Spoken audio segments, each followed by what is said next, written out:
itu termasuk bohong yang diizinkan di dalam Islam. Untuk bilang nggak ngasih padahal ngasih ke orang tuanya. Ibu masalahnya itu mau sampai kapan dibalas juga nggak akan lunas, nggak akan balas, nggak akan seimbang. Ya, itu bahkan termasuk yang menurut para ulama disebutkan bahwa itu termasuk bohong yang diizinkan. Ya, lagian kenapa? Apalagi kalau ternyata sudah dipenuhi ya untuk kewajiban untuk anak dan istrinya. Ya, buat yang orang tuanya pun tadi, masya Allah, kita hanya ingin dia dirawat dengan baik. Tidak mungkin selamanya kita miliki dia bujangan tua ngerawat kita terus misalkan, itu juga mustahil. Ya, toh akhirnya kan ujung-ujungnya yang penting kumpul sama-sama di surganya Allah. Ya, jadi ya solusi paling baiknya memang semuanya lillahi ta'ala sih. Kembali kepada Allah, niatnya yang penting jadi amal soleh, tidak hanya sibuk mana. Karena kalau semuanya masih pakai kacamata, mana hak, mana kewajiban, mana tuntutan, mana yang baik, ini harusnya kewajibanmu, ini adalah hakku, nggak akan ada ujungnya. Karena manusia tidak sempurna. Tapi kalau dari awal dilihatnya bukan dari sudut pandang itu, sudut pandang yang mengejar ridhonya Allah, pas lagi ada salah paham, jadi kepahitan, gugur dosa. Pas lagi kemuncul baiknya kita syukuri, jadi ladang pahala dengan syukur. Berarti kan dapat pahalanya iya, penggugur dosanya iya. Bukankah itu dua tiket utama ke surga? Kita perlu pahala, kita perlu penggugur dosa. Ya sok ya tuh. Kalau kita masih serba egois, serba ngambek-ngambekan terus melulu, ya tak kadang harus bertanya jujur dalam hati. Bisa jadi selama ini kita emang belum pengen surga aja.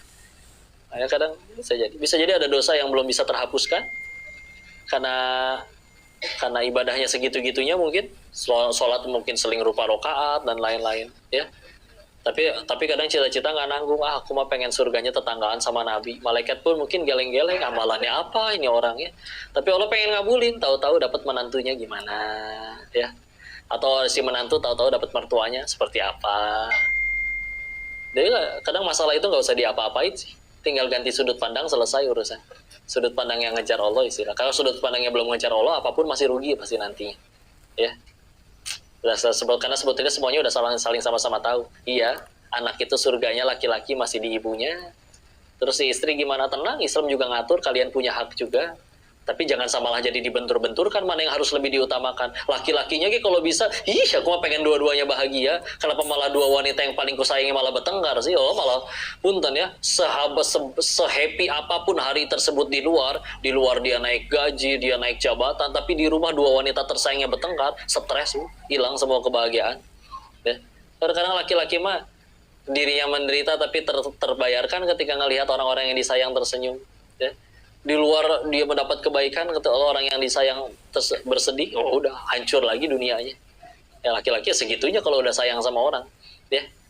Apalagi ini ibunya dan juga istrinya, masya Allah. Allahu a'lam bishawab. Masya Allah, alhamdulillah. Gimana, Kak Anisha?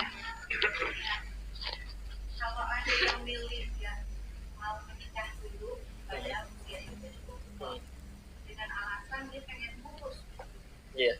itu bijaksana nggak sih? Atau bijak sini? Emang umurnya udah 40-an ke atas, Iya. dan ibunya pun tidak larang. Iya. Tapi dia memilih untuk mau total. Iya. Maka kita izin diulang pertanyaannya ya, biar yang ini yang di online juga bisa ini. Ya.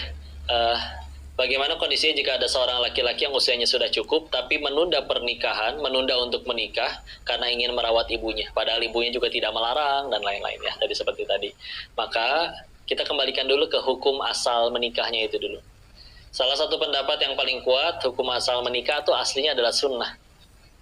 Jadi tidak kewajiban. Imam Nawawi sendiri pun tidak menikah. Tapi memang usianya habis dengan menuliskan kitab-kitab ilmu yang sampai sekarang masih jadi pelajaran berharga buat kita. Hadis Arba'in Nawawi, Riyadus Shalihin, ya, Syarah Hadis Muslim, ya. Jadi bukan kewajiban. Dan hukumnya bisa berubah, bahkan bisa menjadi haram bagi sebagian orang. Kalau izin, dia secara fisik, keuangan, dan juga belum cukup untuk bisa jadi seorang imam, pemimpin, yang kalau dia malah memaksakan diri nikahin seseorang malah jadi zolim kepada istrinya, maka itu bisa jadi hukumnya nggak boleh buat dia menikah, ya. Makanya ini masih meluas jawabannya. Dikembalikan kepada orang yang menolak untuk menikahnya, dia gimana? Kalau dengan dia tidak menikah sanggup seperti Imam Nawawi mengendalikan syahwatnya, silakan, ya. Tapi kalau misalnya ternyata dengan akhirnya tidak menikah tapi izin, mohon maaf, tidak sanggup mengendalikan syahwatnya sehingga akhirnya malah izin, mohon maaf, tontonannya jadi tontonan yang tidak baik karena nggak punya penyaluran atas syahwatnya, oh ya udah. Itu menikah bisa jadi wajib hukumnya bagi dirinya. Jadi makanya balik lagi kondisi masing-masing. Kalau hukum asalnya yang saya ketahui adalah sunnah. Tapi ketika nanti akhirnya kondisinya masing-masing berbeda, nah nanti tinggal mengikuti, ya.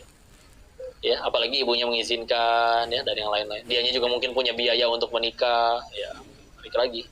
Maka tadi nanti ya, fleksibel.